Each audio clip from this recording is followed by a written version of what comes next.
उपमुख्यमंत्री अजित पवार यांच्या अपघाती निधनाने राज्यासह देशभर हळहळ व्यक्त होत असून महाराष्ट्राची मोठी हानी झाली आहे.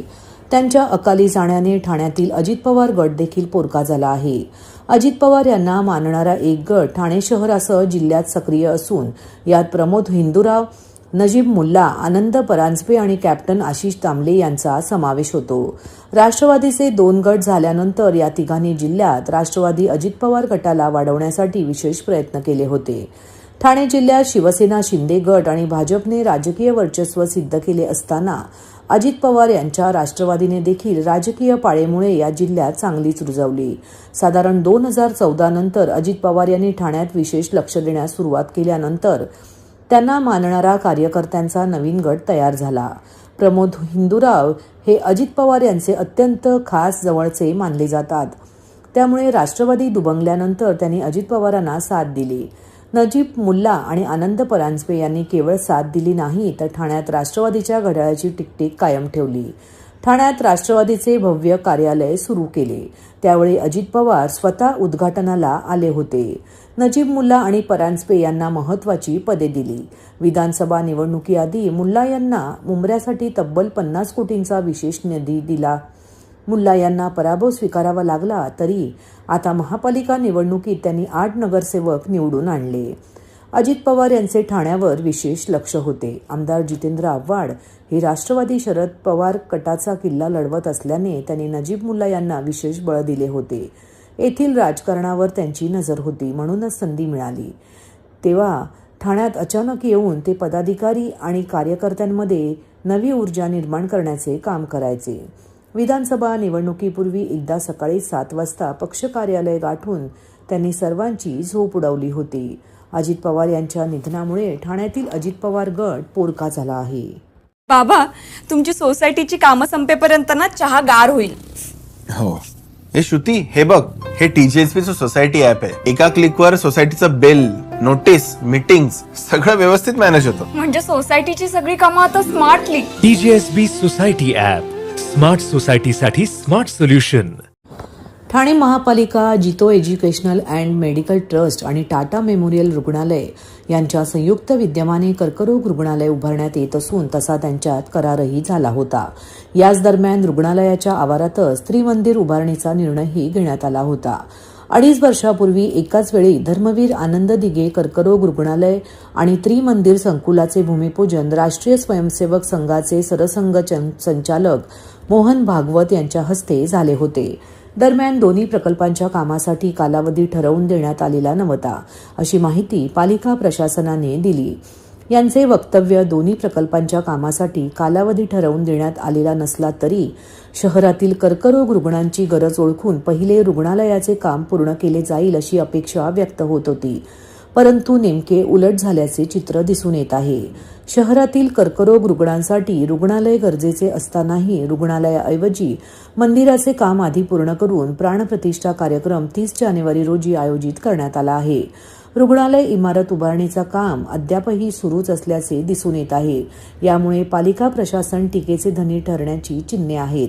या संदर्भात ठाणे महापालिकेचे आयुक्त सौरभ राव यांच्याशी संपर्क साधला असता एका बैठकीत व्यस्त असल्याने याविषयी नंतर प्रतिक्रिया देतो असे त्यांनी सांगितले. त्यानंतर मात्र वारंवार संपर्क साधूनही त्यांची प्रतिक्रिया मिळू शकली नाही. नागरिकांना आवाहन करण्यात येत आहे की सध्या डासांमार्फत पसरणाऱ्या डेंग्यू या आजाराचा प्रसार रोखण्यासाठी प्रत्येकाने पुढील प्रमाणे कार्यवाही करावी.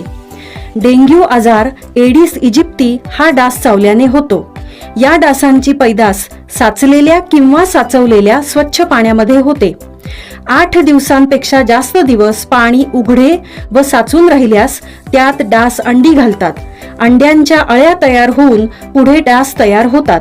यासाठी आपल्या घरातील पाणी साठे उदाहरणार्थ बॅरल्स, पिंपे, टाक्या, हौद, रांजणे इत्यादी दर आठवड्याला रिकामे करून घासून पुसून कोरडे करून पुन्हा भरावे. 1 दिवस कोरडा दिवस म्हणून पाळावा. पाणी साठ्यांना घट्ट झाकणे बसवावीत किंवा जुनी साडी, चादर, धोतर यांनी बांधून झाकून ठेवावीत, म्हणजे डास त्यात जाऊन अंडी घालणार नाहीत. घराच्या गच्चीवर आजूबाजूला अंगणात कोठेही पाणी साचू देऊ नये. भंगार सामान उघड्यावर टाकू नये. उदाहरणार्थ टायर्स, प्लास्टिक सामान, कुंड्या, टाकाऊ वस्तू इत्यादी. अशा सामानात पावसाचे पाणी साठून त्यात डेंग्यूच्या डासांची पैदास होते. घरातील कूलर्स, फ्रीजच्या पाठीमागील ट्रे हे देखील वेळोवेळी कोरडे करावेत. लक्षात ठेवा, नुसत्या फवारणीने डास घनता कमी होत नाही, तर त्यासाठी डास पैदास ठिकाणे नष्ट करणे ही आपल्या सर्वांची जबाबदारी आहे. कोणताही ताप अंगावर न काढता जवळच्या शासकीय रुग्णालयात मोफत औषधोपचार घ्या. अशा प्रकारे नागरिकांनी सहकार्य केल्यास डेंग्यूचा प्रसार रोखणे सहज शक्य आहे. ठाणे महापालिकेच्या सेवेतील कर्मचारी, अधिकारी हे सुद्धा चांगले लेखक, गायक, कवी आहेत. तसेच ठाणे महापालिका ही नेहमीच कलेचा आदर करीत आली आहे. कलावंत आणि कला जपणारी महापालिका असा ठाणे महापालिकेचा नावलौकिक आहे, असे प्रतिपादन अतिरिक्त आयुक्त 1 संदीप माळवी यांनी केले. ठाणे महापालिकेतर्फे मराठी भाषा पंधरवड्यानिमित्ताने विविध साहित्यिक कार्यक्रमांचे आयोजन करण्यात आले होते. याच शृंखलेतील कवी संमेलन 27 जानेवारी रोजी कैलासवासी नरेंद्र बल्लाळ सभागृहात पार पडले. या कार्यक्रमास उपायुक्त उमेश बिरारी, उपमाहिती जनसंपर्क अधिकारी प्राची डिंगणकर यांच्यासह महापालिकेच्या विविध विभागातील कर्मचारी मोठ्या संख्येने उपस्थित होते. यावेळी अतिरिक्त आयुक्त 1 संदीप माळवी यांनी उपस्थित कवींचे स्वागत केले. पत्रकार आणि कवी अशी दुहेरी जबाबदारी सांभाळून न्यूजलेस कविता असा लोकप्रिय कार्यक्रम करणाऱ्या चमुला या निमित्ताने काव्य संमेलनासाठी आमंत्रित करण्यात आले होते.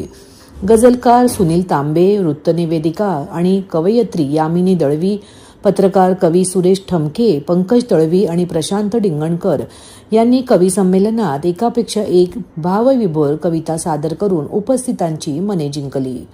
कधी प्रेम, कधी उपहासात्मक वर्तमानांवर बोट ठेवत, कधी व्यथा, वेदना, जीवन संघर्ष, जीवनातील शाश्वत सत्य, तर कधी नर्मविनोद अशा मानवी भावभावनांचा आविष्कार असणाऱ्या कविता या निमित्ताने या कविता कवींनी सादर केल्या.